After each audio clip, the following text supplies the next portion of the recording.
físico de fisiodema, ¿no? Y bueno, nosotros aquí en la Escuela de Posgrado de la Universidad Vine tenemos la especialidad en fisioterapia oncológica, ¿no? Y fortalecido con todo lo que ustedes comparte, doctor, para los futuros estudiantes que tenemos ya proyectado nuestro ingreso de próximo 16 de julio. Muchísimas gracias, doctor, con el tema que hoy va a compartir, complicaciones postquirúrgicas en pacientes oncológicos. Es un tema tan importante que en estos momentos estamos afrontando, justamente en el tratamiento de la fisioterapia oncológica. Doctor, bienvenido. Aquí tenemos varios que están ya interesados en participar en este webinar. Muchísimas gracias a cada uno de ustedes por participar en este, ¿no?, webinar internacional, ¿no? Y pues damos de inicio. Doctor, gracias. Puede compartir su material. Gracias, doctor. Bueno, muchas gracias. Agradezco mucho a la licenciada Mabel Cornejo, a la doctora Anica Remujo Artesano y a todo el cuerpo docente de lo que es la Universidad Wiener esta posibilidad de compartir con todos ustedes. Mi cordial saludo para todos los que están conectados. Y nuevamente, como le decía, muy, muy agradecido. Voy a hablar con respecto, como ustedes bien me ha presentado la doctora Remujo Artesano, lo que son más que nada las complicaciones postquirúrgicas en pacientes oncológicos. Indudablemente que es un tema bastante complejo, que implica que hay que tener una concepción bastante integral, una visión holística, una visión integral de lo que es el paciente en sí, ¿no? En primer lugar, a manera de introducción, ¿no?, por supuesto, es necesario tener en cuenta, saber dónde estamos parados a nivel de lo que es la incidencia de lo que es la patología oncológica a nivel mundial. Bueno, voy a hacer referencia más que nada a nuestro país, como ustedes pueden ver acá a nivel de el contorno de la Argentina con respecto al sombreado de Perú. Por suerte, bueno, ustedes están mejor que nosotros en cuanto a la incidencia a nivel mundial. Nosotros estamos en el grupo en 218 aproximadamente, nuevos casos por 100.000 habitantes en el año 2020. Ambos sexos, todos los tumores, excluyendo los tumores de la piel, bueno, en otra palabra, incluye melanoma, pero excluye los otros tumores de piel, como puede ser el epitelioma vasocelular, el epidermoide, etc. A nivel de lo que es Perú está, por suerte, con una menor incidencia, entre 137 y 181. Bueno, eso es muy importante, pero vemos que es una patología que abarca a todo el mundo, indudablemente. Dentro de esta patología, ¿cuáles van a ser estadísticamente también, con esta fuente del año 2020? Tenemos que la distribución en la que la incidencia absoluta y relativa de los casos estimados por una asociación, digamos, científica en nuestro país, con un total de casos de 130.000 aproximadamente, para lo que fue el año 2020, vemos que la sumatoria de ambos casos, el más frecuente, y que también coincide en cierta forma con lo que es la estadística mundial, es la incidencia de la neoplasia de mama, seguida por la de colon y recto, la de pulmón, y luego sí, por supuesto, entramos ya en lo que es la parte de próstata, riñón, páncreas, cuello uterino, tiroides, estómago, los linfomas, y así sucesivamente va disminuyendo esta incidencia, ¿no? Pero a nivel mundial vemos que los más importantes, los más frecuentemente a nivel estadístico, son estos, como les mencionaba, como vamos a ver ahora. indudablemente que el de mama, colon recto, pulmón, son los que más incidencia tiene, seguido por el de próstata y de riñón, y esto hace que tengamos una percepción integral de lo que es el paciente, que el paciente oncológico va, digamos, en cierta forma, por decir de alguna manera, a involucrar prácticamente todos los órganos y sistemas. Y además, por decirlo de otra manera, estamos hablando de los primarios. A esto hay que agregarle los que recidivan, los metastásicos, que como ustedes bien saben, un tumor puede estar en un sitio y luego metastatizar a otros sectores.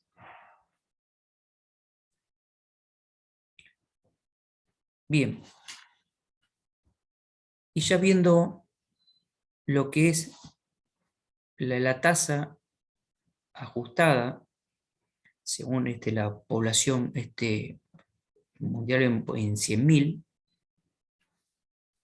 y adaptados a la estimación en nuestro país, vemos que la incidencia de nuevos, esto hace referencia a los nuevos tumores, vemos que indudablemente el de la mama sigue siendo el más frecuente, teniendo en cuenta que es casi, en la gran mayoría, más del 99% se ve en mujeres, muy poco en hombres, mucho más frecuente que el de la próstata, indudablemente en los hombres. Y de la mama más frecuente que el de colon y recto, tomando indudablemente la incidencia de ambos sexos, incluyendo el de pulmón, ¿no? Y después sí tenemos lo que es a nivel de lo que es el cuello de útero, después sí, riñón, testículo, tiroides, cuerpo de útero, páncreas, ovario y estómago.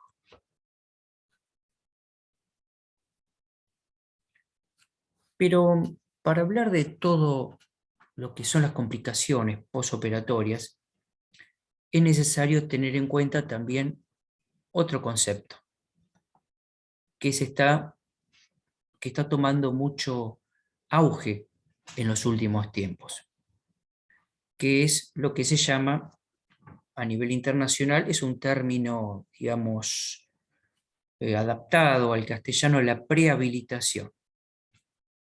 Me gusta decir la pre-rehabilitación, pero rehabilitar significa habilitar algo que antes no estaba bien.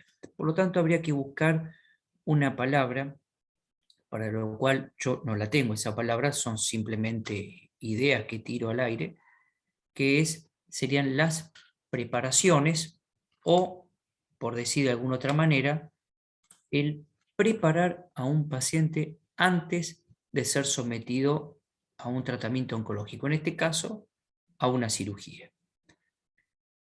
Y se está viendo que esto va a mejorar las estadísticas a nivel de lo que es la mortalidad y, en otras palabras, la evolución posoperatoria de estos pacientes. En otras palabras, apunta a disminuir las complicaciones posoperatorias, no solo por lo que es dentro de lo quirófano y después del quirófano, los cuidados pertinentes de cada paciente, sino ya preparar al paciente antes de la cirugía. También esto se aplica antes de una quimioterapia, etc.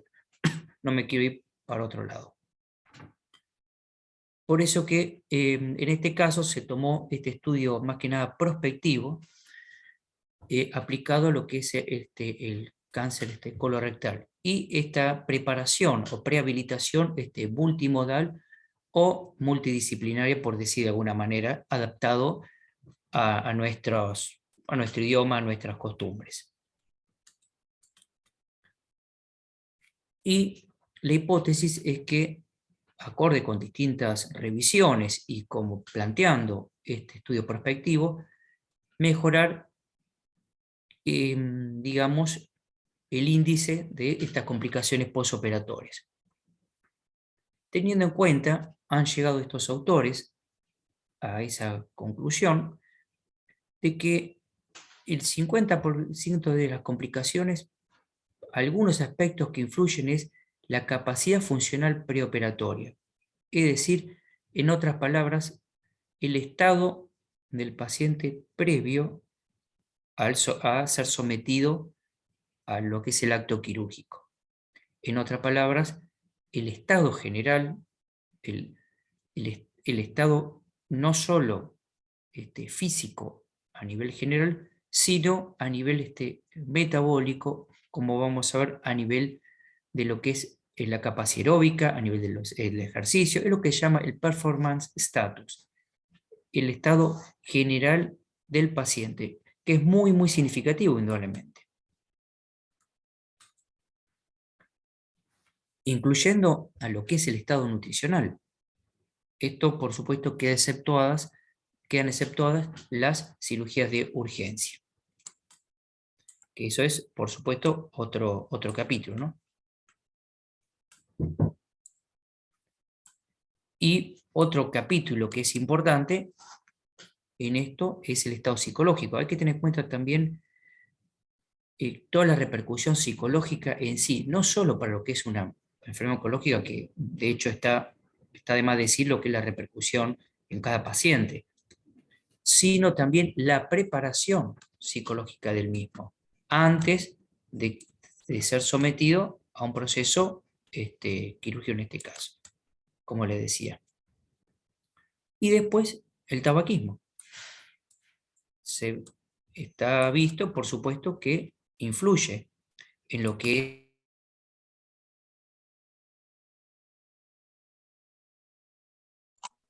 Doctor, ha Doctor apagado el Luis, teléfono. El teléfono, sí. disculpe, el audio.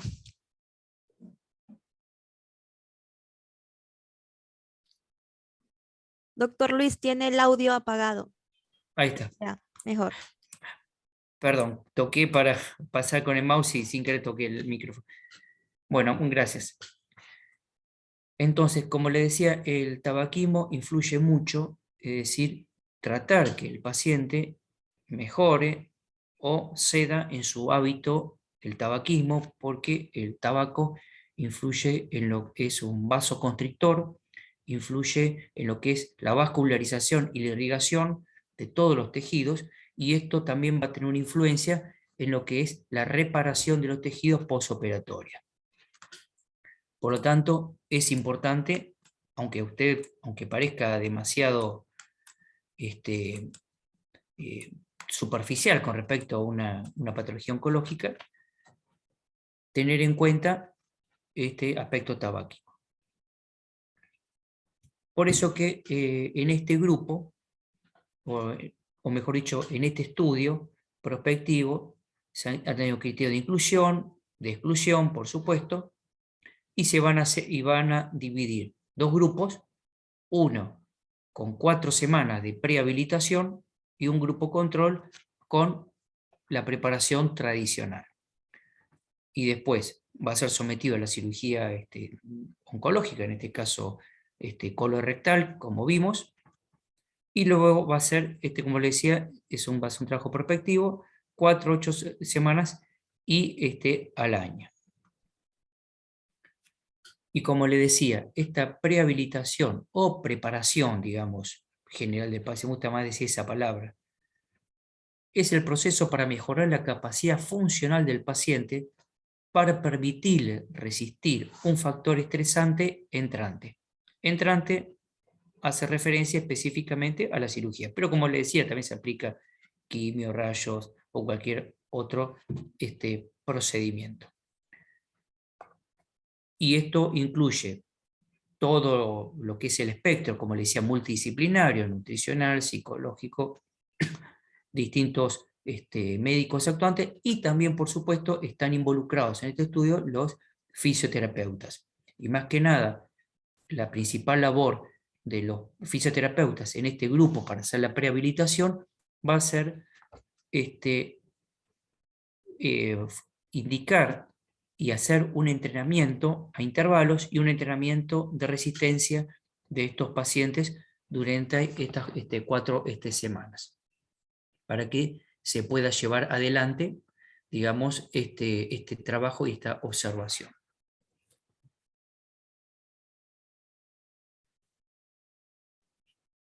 Bueno, también tenemos que tener en cuenta que hay otras cosas que podemos ver ahora y lo vamos a ver después también.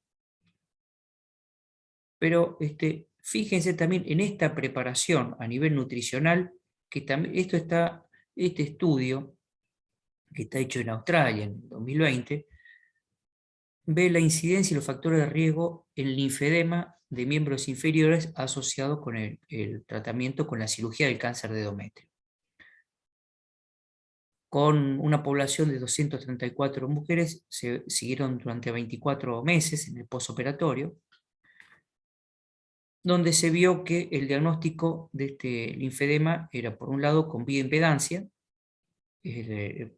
espectrografía por bioimpedancia, y la autopercepción, es decir, el autodiagnóstico, es decir, lo que la paciente refería con respecto al edema en sus miembros inferiores, o también que le refería a un familiar, que los zapatos le quedan más chicos, etc. Pero fíjense que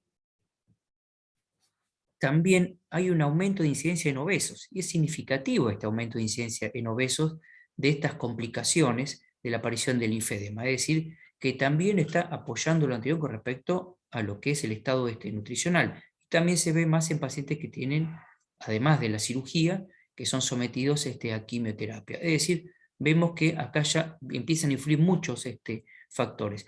Y por supuesto que esto me va a dar pie para lo que viene ahora a continuación.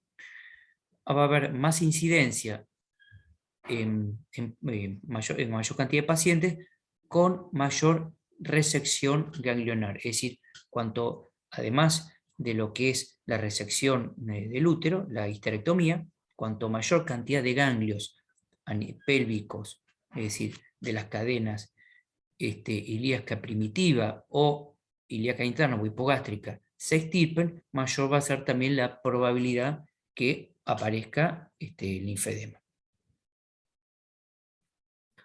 Y como les decía, este cuadro lo vamos a repetir al final para considerarlo, donde indudablemente que hay muchas bases científicas y técnicas, trabajos, evaluaciones y demás, desde los más antiguos a los más modernos, los más, digamos, randomizados y los menos, los más indexados y los que no, como así también los que tienen muchas, digamos,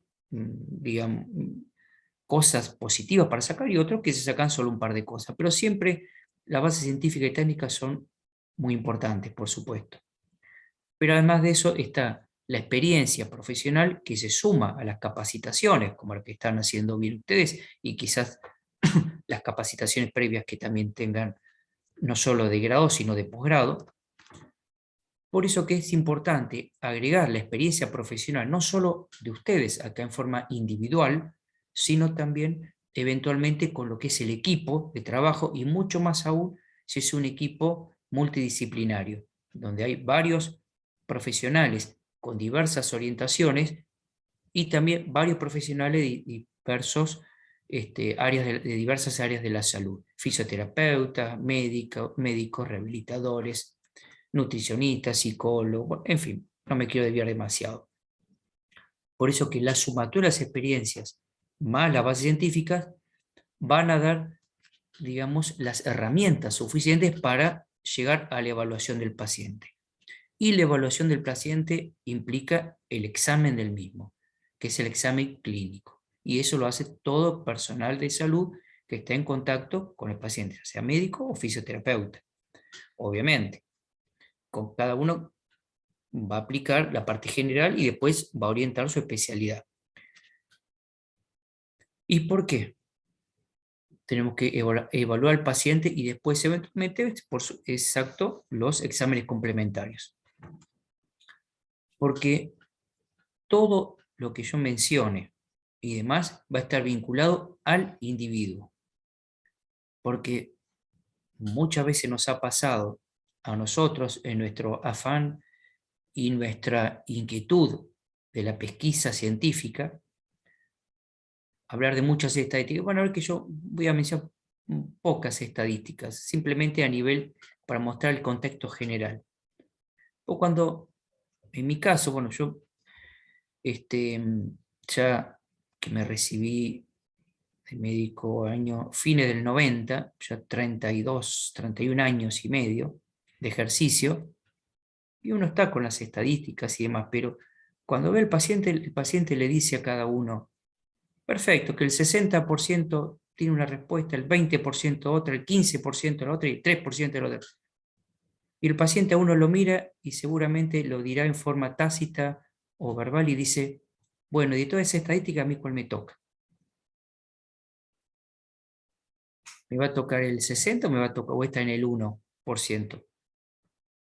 Para diagnóstico, para estadística, para evolución, para postoperatorio, para aparición de un rash, para aparición de fiebre, para aparición de una inflamación, para respuesta que, bueno, uno ya empieza a abrir el abanico, indudablemente. Por eso que la evaluación del paciente es fundamental y siempre tenemos que tenerlo a nuestra vista.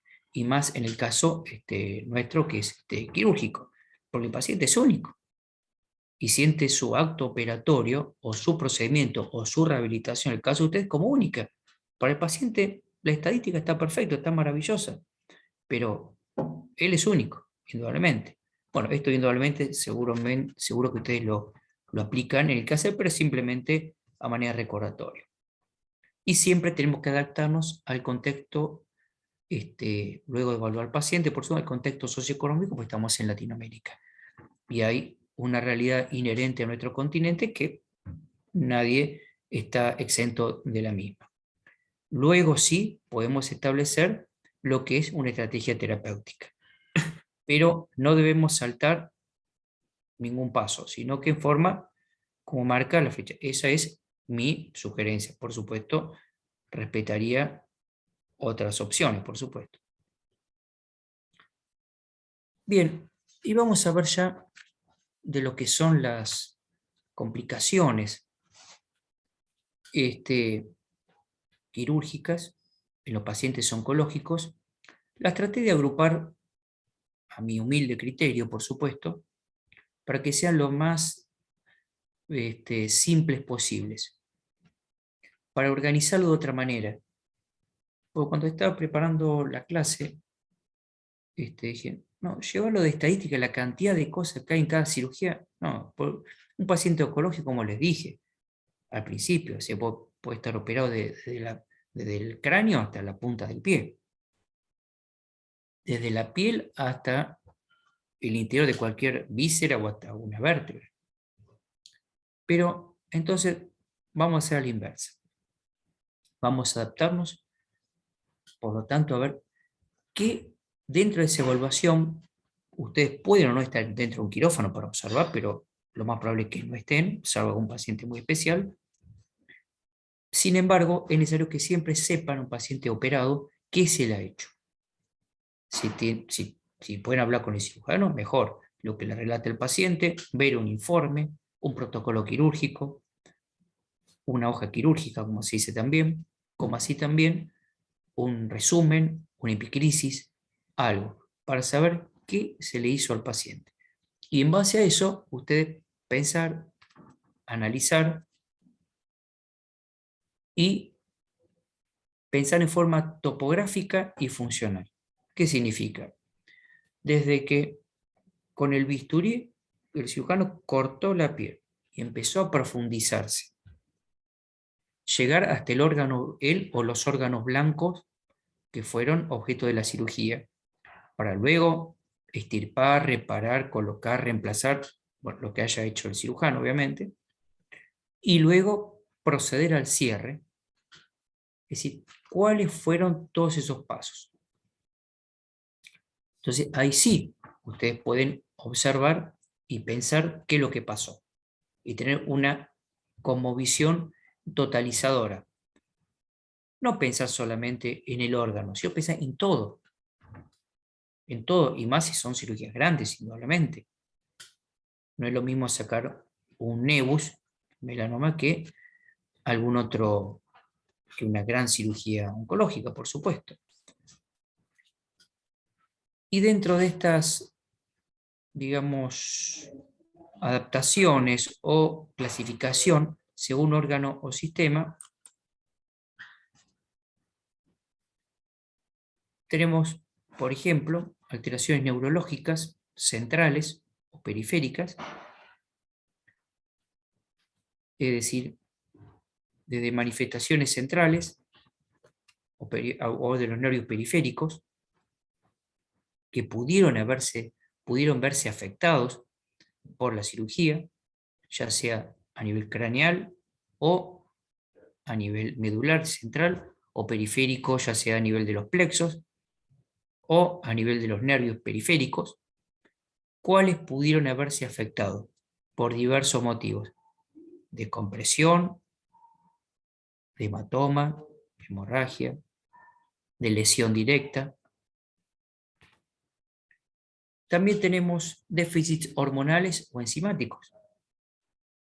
Por supuesto que esto no lo van a manejar mucho ustedes, toda la parte hormonal y enzimática. Indudablemente, si se opera una tiroides, un páncreas, un ovario, etcétera, las suprarrenales, indudablemente que las repercusiones hormonales y enzimáticas a nivel metabólicas van a ser significativas. También tenemos en cuenta restricciones respiratorias. Un paciente operado, ya sea por tumores primarios o metastásicos, específicamente si hubiera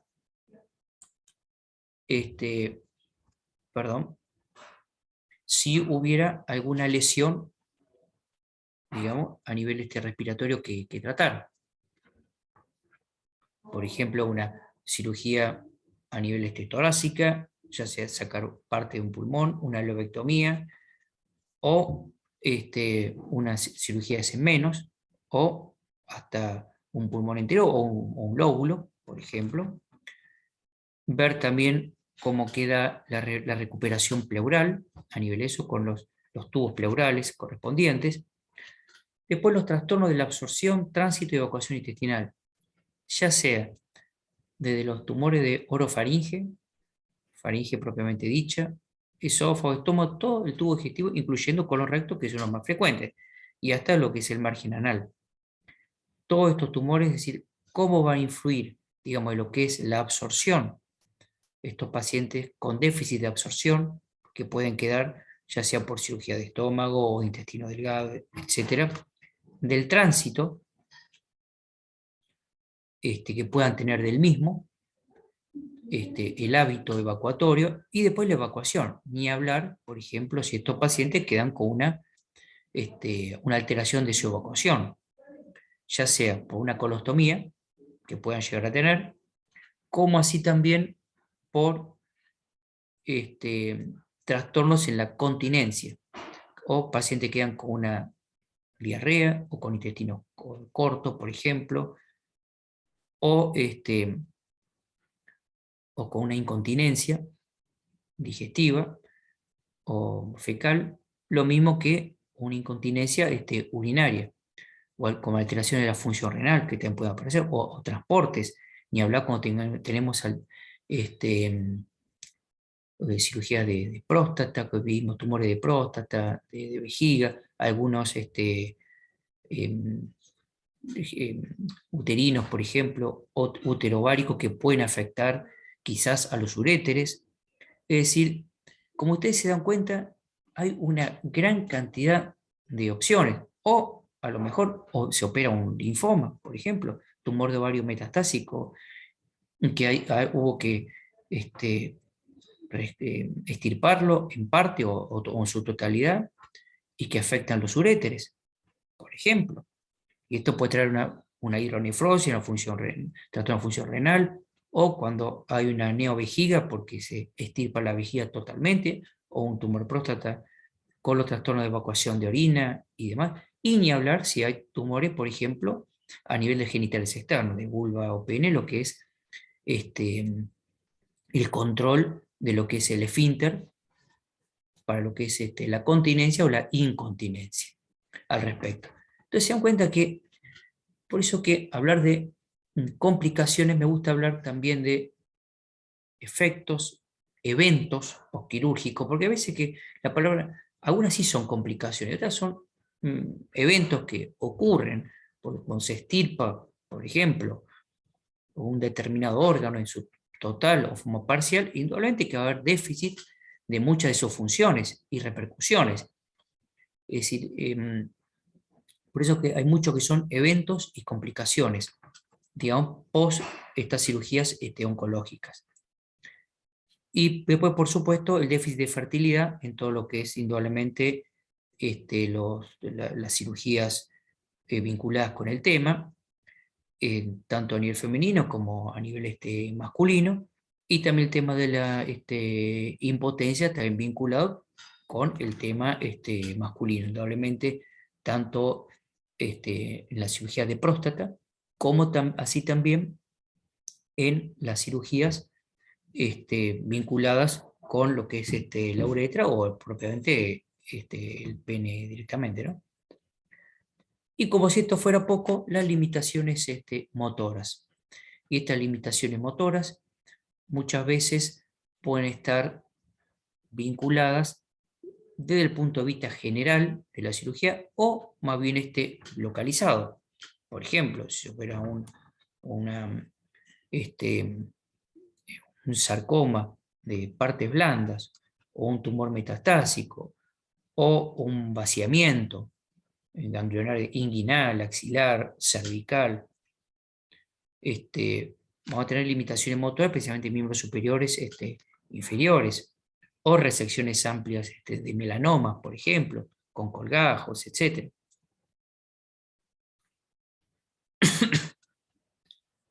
Acá vemos, este caso lo voy a mencionar luego, es una paciente operada de una neoplasia de mama, donde vemos que una paciente joven, con mucho dolor, pero además es una limitación motora que no puede abducir y elevar correctamente su miembro superior.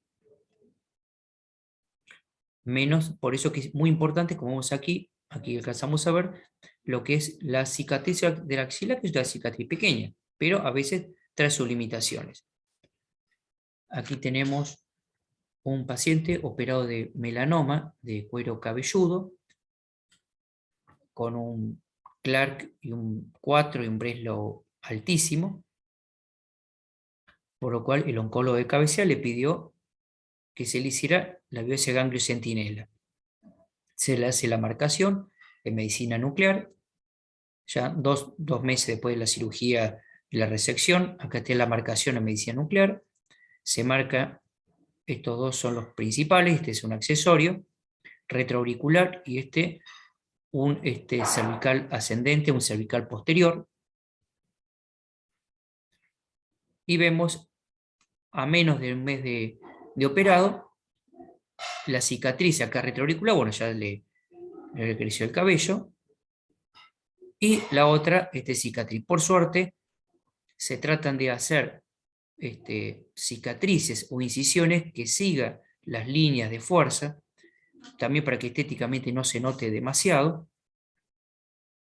Por suerte, te digo, el ganglio centinela vino negativo, es decir, no estaba tomado a nivel metastásico, y vemos la cuestión de rigor, la movilidad. Al principio puede haber una cierta restricción a este nivel, porque este ganglio, por eso les digo, hay que ver dónde está, porque no es lo mismo sacar un ganglio superficial que está en el espesor del tejido celular subcutáneo, que extirpar uno o más ganglios que están por detrás de los músculos. Acá, digamos, tenemos parte del homoioide, donde empieza la parte por detrás de lo que es el esternocleidomastoideo, donde empieza el borde anterior del trapecio, etc.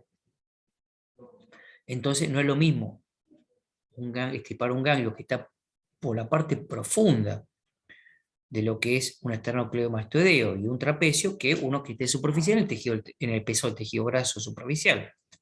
Este era profundo, y la mayoría de estos tienden a ser profundos, rara vez son superficiales estos. Entonces se hace la evaluación motora, perfecto, muy bien, acá por eso es importante la actividad de ustedes. la movilización precoz y demás. Pero cuando vemos que intente levantar el brazo hacia el cenit, le pido que levante el brazo hacia el cenit, el izquierdo, perfecto. Pero el lado derecho tiene una limitación. Entonces, mirando la cicatriz, hay que observar y analizar que hay a nivel motor, y es difícil, ¿qué es lo que podemos encontrar que hay de nivel? Que pudo estar inflamada o se pudo afectar alguna rama del nervio espinal, que inerva parte de lo que es el trapecio. Parte está conservado. Vemos que está bastante conservado. Parte del deltoides. Es decir, hay que hacer una evaluación importante, es decir, no hay una ablación total, sino indudablemente que ustedes saben que el nervio espinal y el enunciado paracraneal inerva a nivel motor el trapecio y el esternocleidomastoideo. Entonces, es importante también tener esta evaluación pertinente motora. Y, por supuesto, hacer la rehabilitación. Por suerte es algo leve, limitado, pero por eso que las complicaciones o los efectos o los eventos hay que buscarlos. No hay que decir, bueno, cualquier cosa me avisa. Sí, puede ser. Pero el cirujano, el fisioterapeuta deben estar a la pesquisa de cuáles pueden ser las eventuales complicaciones, de la más simple hasta la más compleja.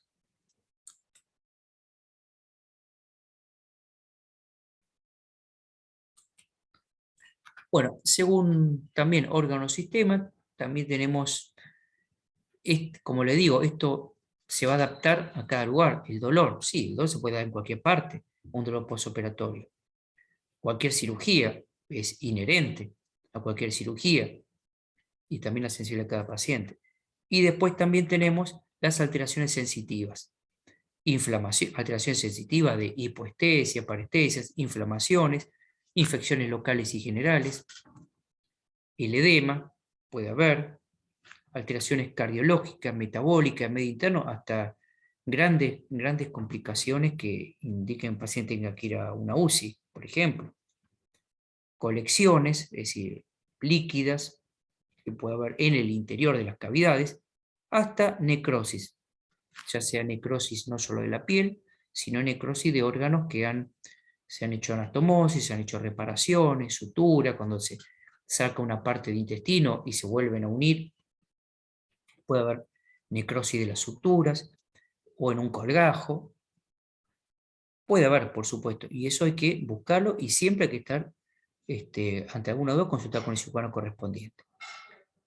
Bueno, acá vemos una mastectomía radical de las que se hacían antes, que se estipaban el pectoral mayor, con esto se suma a la dificultad para elevar el miembro superior, además de un edema linfático, una de complicaciones muy significativa, probablemente, como podemos ver.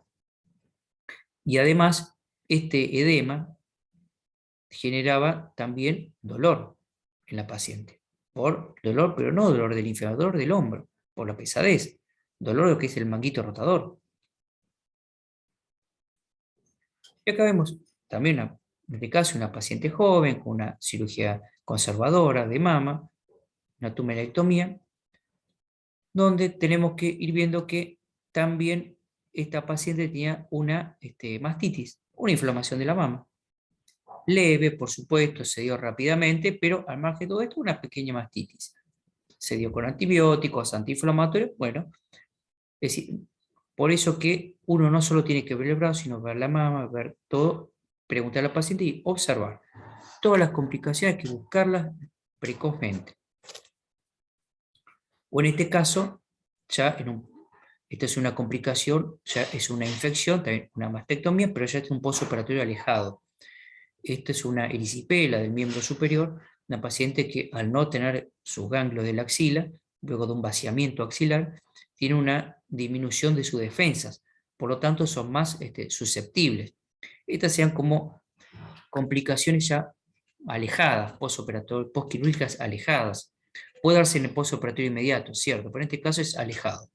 Entonces, siempre estos pacientes que tienen una cirugía de ganglios son más susceptibles a las infecciones. Por eso hay que extremar los cuidados de la piel, los cuidados en este caso de las uñas, lesiones, evitar pinchaduras, pinchazos, lesiones, insectos, etc. O en este caso, de un paciente con un tumor genital, que se le hizo una cirugía tipo laparoscópica por para biopsiar los ganglios inguinales, se hicieron incisiones, se centró a nivel de la mitad del muslo y por acá, en forma laparoscópica, se entró con estas dos incisiones. Y como eran unas masas ganglionares, que después se extirparon por esta incisión, hubo que ampliar. Pero ¿qué es lo que pasó acá? Acá tenemos una infección, un pequeño absceso, una infección localizada en el postoperatorio. Además que, como ustedes pueden ver, este paciente tiene ya un linfedema por extirpación de ambos miembros inferiores y en ambos muslos por extirpación de estos grupos ganglionares. Y acá volvemos a esta paciente que, además del dolor que tenía este nivel, paciente joven con menos de un mes de una cirugía, esto es lo que se llama el síndrome de la red axilar. Una inflamación de los vasos linfáticos y estos puntos muy dolorosos a pesar de los fármacos que se le daban en el postoperatorio, ¿no? Reparación de tejidos, tenemos defecto de cicatrización, ya sea la repercusión clínica o estética, dehiscencia de herida cuando no suturan como corresponde, eventraciones y hernias, fallos en los colgajes y los trasplantes, ya sea por necrosis, desde el punto de vista estético, por rechazo, a nivel funcional, por dolor, por lo que sea. Todo lo que les digo son grandes capítulos, indudablemente que deben observar cada paciente y ver cómo actuar y siempre, ante la duda, preguntar. El estado de los drenajes, de las heridas, avenamiento, por ejemplo, pleurales, por ejemplo, ostomías a nivel urinario, a nivel de una colostomía, sondas, catéteres y demás. Siempre hay que estar a la expectativa. Si cambian, ya sea el estado de esos drenajes, si viene limpio, viene citrino, o viene acuoso, y de repente viene con sangre, o con pus, o con algún contenido, ya sea fecaloides, y que se pudo haber necrosado una reparación intestinal, una ciudad de colon recto, por ejemplo. Es decir, hay muchísimas opciones que da como para hablar días y días, y de cada capítulo, obviamente, de cada uno de los sistemas. Y después sí, ya yendo a lo más cotidiano, cicatrices retráctiles, fibrosis, adherencias, que esta cicatriz que permite que quede como cuerda corta, por eso hay que rehabilitar precozmente a estos pacientes, las adherencias de esa cicatriz a los tejidos profundos, a las fases. Acá vemos esta cirugía, una cirugía bilateral, ya vemos, además del linfedema, los trastornos estéticos, la cicatriz exagerada que tiene por un lado, y por otro lado, a este nivel, el inesteticismo que tiene. A este nivel, una cicatriz hipertrófica.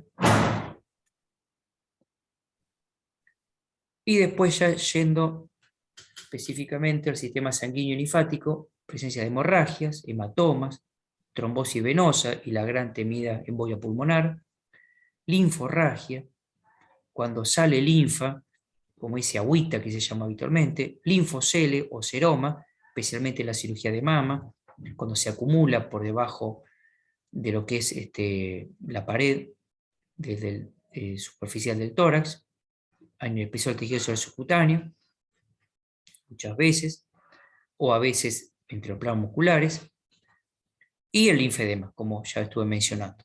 Acá vemos una trombosis venosa profunda, vemos que está más hematizado, más brillante en este miembro inferior izquierdo.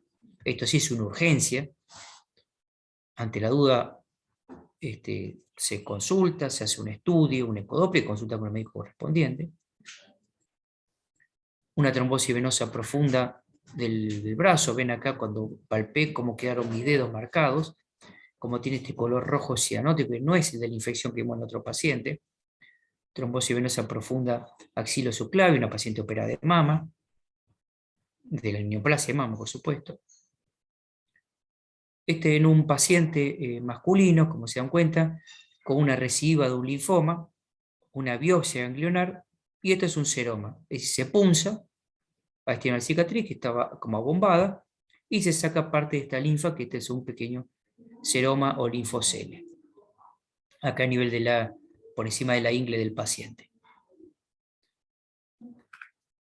Y ya para ir terminando y viendo un poco de lo que es linfedema, vemos que hay muchas estadísticas con respecto a la incidencia de linfedema, 32% aproximadamente en lo que es después la cirugía de mama, sobre una base de 26.000 pacientes, melanoma 2,1, próstata 0,7 y el linfedema asociado a problemas venosos 9,6. Pero todo esto depende mucho cómo sean los parámetros de observación. Este es un linfedema de número inferior, posterior a una neoplasia de próstata. Y vemos, como le decía, que otras estadísticas, secundaria neoplasia de mama, 20 o más, si hay un vaciamiento, pero también entre un 3 y un 11, luego un ganglio centinela axilar, que se puede dar también, indudablemente. Pero estas estadísticas son muy, muy variables, por eso que siempre tengo para que tengan un parámetro. Y otros factores que influyen, por supuesto, la radioterapia, que influyen más del tipo de cirugía, si hubo seroma, linfocele, y también tener en cuenta los criterios de medición. Es decir, uno dice, aparece el linfedema, sí, pero esto para seguir hablando. Si tomo como base 2 centímetros, 5 centímetros de diferencia, 1 centímetro, bien, ahí la licenciada Mabel Cornejo lo puede explicar mucho mejor que yo al respecto, ¿no? De lo que significa todo esto. Por eso que el linfedema también hay que tener en cuenta que no solo es el edema, como vimos, sino la función comprometida, también puede afectar la fuerza, dolor en ese brazo, la imagen corporal distorsionada, como le dije, y todas las repercusiones psicológicas. Por eso que acá todo lo que es calidad de vida, como podemos ver aquí, la imagen corporal, la parte psicológica, es muy importante en todos estos pacientes. Y acá vemos también este linfedema del miembro superior, la cirugía, el linfedema, la cicatriz mejor dicho, y la movilidad conservada. Y acá, bueno, paciente con una neoplasia colorecto, con su colostomía, indudablemente, vemos también que hay linfedema a este nivel, la cicatriz, edema también, tener en cuenta que el linfedema puede aparecer en lo que es prepucio, también a nivel, como le decía, genital. Un paciente operado de una neoplasia de pene con su ablación o extirpación del pene, un linfedema en un miembro con un vaciamiento inguinal bilateral, y la gran pregunta del millón es ¿por qué hizo el linfedema tan severo en el escroto y en un miembro y no en el otro? O sea, pueden ser diferente cantidad de ganglios, más tomado, menos cantidad. Hay muchas hipótesis al respecto. Pero eso es a lo que me refiero, que vaciamiento no significa que inexorablemente vaya a un linfedema. Y dentro de estas complicaciones postquirúrgicas, también en lo que es en nivel mamario, hay una mejoría significativa de la supervivencia, por suerte, con todos los tratamientos modernos de la enfermedad. Las complicaciones a largo plazo tienen un impacto significativo en la calidad de vida. El linfedema, estos pacientes, afecta todo el aspecto emocional, físico y psicológico, y es importante detectar y tratar precozmente para venir que siga avanzando todo esto. Ejercicios también suaves pueden actuar, mejorando el bienestar físico y psicológico antes y durante la instalación de un tratamiento físico combinado, y la educación temprana de todo al paciente y a sus familiares. Eso es fundamental. en estos pacientes. Como decíamos, en este paciente que ya hemos visto cómo repercutía en general, ¿no? Por eso que en linfedema hay una asociación de reducción de volumen de linfedema y calidad de vida. Y como le decía, lo ideal es un enfoque multidisciplinario, no solo uno, sino varios, como para poder, digamos, evaluar estos pacientes. Por eso es importante poder, y ya para terminar, ya estoy llegando al tiempo, volvemos a este esquema. Las bases científicas y técnicas, las experiencias profesionales son importantes, como así también evaluar correctamente al paciente y adaptarse, como le decía, a lo que es el contexto socioeconómico. Eso es fundamental para poder entablar y establecer una estrategia terapéutica. Y en conclusión, siempre los tratamientos, y en este caso la evaluación, tiene que ser personalizado, adaptado a cada realidad, y como siempre solemos decir, tenemos que buscar mejorar la calidad de vida de nuestros pacientes. Así que ya muchas gracias por toda la atención prestada y quedo a disposición de ustedes para alguna eventual pregunta. Muchísimas gracias, doctor Marco Vecchio, por tan brillante participación y sobre todo Muchas gracias. especificaciones, ¿no? Respecto a las complicaciones postquirúrgicas del paciente oncológico. Las consultas, por favor, los que desean consultar tienen el chat para poder escribir ahí respecto a todos los últimos avances que ustedes están desarrollando. Mientras llega la consulta, permíteme compartir con todos ustedes. Nosotros tenemos el programa de fisioterapia oncológica en la especialidad de que está dirigido exactamente justamente por los expertos en todo ese de lo que es, ¿no? Drenaje, ¿no? Todo lo que es la parte del linfedema, ¿no? Tenemos el inicio el 18 de junio, programa de especialización en fisioterapia oncológica.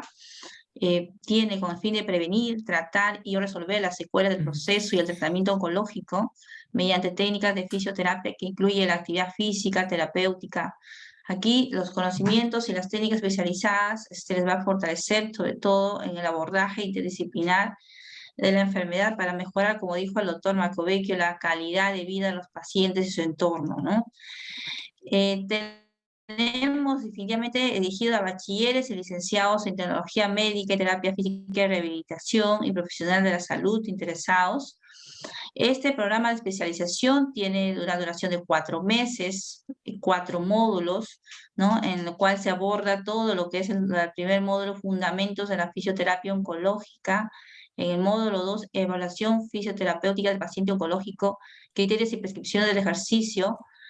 En el módulo 3, intervenciones fisioterapéuticas en el paciente oncológico y postcirugía oncológica. Y último, el módulo 4, fundamentos fisioterapéuticos en el linfedema y otras complicaciones, ¿no? Entonces, aquí tenemos docentes, especialistas en oncología que trabajan en el INEM, como el doctor Juan Carlos Jaro Varas, que realmente también es coordinador y trabaja en el Instituto Nacional de INEM, y la licenciada María Cornejo Martínez, también fisioterapeuta del INEM, el manejo del paciente oncológico. Y también tenemos el licenciado Vicente Cairampoma Blancas, ¿no? También licenciado en rehabilitación, trabaja en la INEM, es responsable de todo el departamento de especializaciones de la terapia física y rehabilitación. Y la magíster Cecilia Gordillo Rossi, también es responsable del programa de neurorehabilitación del Instituto Nacional de Neoplásticas, que ellos desarrollan todo lo que son. Se está ofreciendo este programa con inicio del 18 de julio, perdón, ahí está, dice 18 de julio. No sé si me ayudas, por favor, Nayuska, mientras corrijo este inicio. 16. Sí. ¿Qué tal con todos? Bienvenidos. Gracias por estar en este webinar internacional con el doctor Luis Le estamos indicando la fecha de inicio del programa de especialización de fisioterapia oncológica, el cual está iniciando para este sábado 16 de julio. Es una formación completa de 4 meses. Las clases están llevando 100% virtual sincrónica los días sábados de 3 a 6 de la tarde. Clases semanales. La modalidad 100% virtual lo pueden llevar de la comodidad de su casa. Muy importante indicarles los beneficios y descuentos que tiene la Escuela de Posgrado Universidad Norbert Wiener. Actualmente tenemos convenios con diferentes colegios profesionales a la fecha, como colegios de tecnólogos médicos, colegios profesionales como colegios tetras, colegio de enfermeros, ya que el programa va dirigido a profesionales en salud. También tenemos colegio de médicos, ¿ya? Entre otros colegios profesionales que embarcan lo que es profesionales en salud. Estos convenios le permiten tener al postulante, al estudiante, un 15% de descuento. Le comentamos el costo de inversión. El costo de inversión del programa de especialización es un costo de 2.500 soles. Cuenta con una inscripción de 300 soles, ¿ya? Cuota regular 550, cuota con convenio 468 soles. También tenemos convenios con instituciones como el MINSA, el Salud, entre otras, el cual le permite también optar por el 15% de descuento solamente enviando su habilidad profesional vigente. Y para nuestros egresados, nuestra casa de estudio, tanto Institutos Carrión, ya como Universidad Norbert Wiener, pregrado y posgrado, tienen el 20% de descuento en este programa de especialización en fisioterapia oncológica, el cual las cuotas quedarían en 440 soles. Estos serían los beneficios que tienen. Pueden inscribirse, son bienvenidos a inscribirse esta semana para iniciar las clases el 16 de julio. Aquí le voy a dejar mis datos en el chat para que puedan contactarme de forma inmediata si lo desean, o sea, recibir una información más detallada del programa de especialización de fisioterapia oncológica. Mi nombre es la asesora Nadiuska Calderón. Dejo mis datos en el chat, me pueden escribir por WhatsApp o llamar telefónicamente para brindarle mayor información del programa. Muchas Muchísimas gracias, gracias, doctora. Nadiuska. Muchas gracias, Nadiuska. Muchísimas gracias, doctor Luis Marcovecchio, por acompañarnos en este brillante webinar internacional. Veo que no hay consultas, ¿no? No sé si tienen alguna pregunta más. No hay consultas. Muy agradecido, doctor. De verdad que ha sido grande los materiales que ha compartido. Le deseamos muy buenas noches a todos, queridos participantes. Muchas gracias, Nadiuska. Ahí dice el número, te pregunta, ahí Nadiuska, un teléfono, dice tu teléfono, imagino que ahí lo vas a compartir con los que están ahí asistiendo a todo el evento, ¿no? Y bueno, nosotros nos despedimos con un fuerte abrazo desde Perú, y que siga, ¿no? Y éxitos en todo. Muy amable y agradecidísima también la conferencia, la coordinación a la magíster María Cornejo, que nos ha ayudado a través de ella conectarnos con usted. Gracias, doctor. Muy buenas noches. Muchas gracias a ustedes, a todos los organizadores y a todos los asistentes. Ha sido un gran honor, muy cordiales y bueno, a disposición para lo que le pueda ser de utilidad. Muchas gracias nuevamente y les mando un cordial saludo y un abrazo para todos ustedes. Ha sido un gran placer compartir con ustedes. Muchas gracias. Gracias, doctor. Muy buenas noches. Gracias con todos. Buenas noches. Muy buenas noches. Hasta luego. Hasta luego.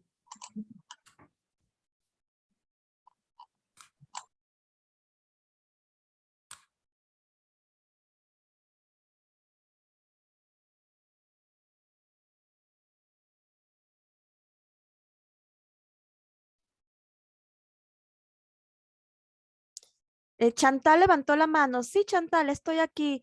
¿Me puedes hacer la consulta o la consulta era para el docente?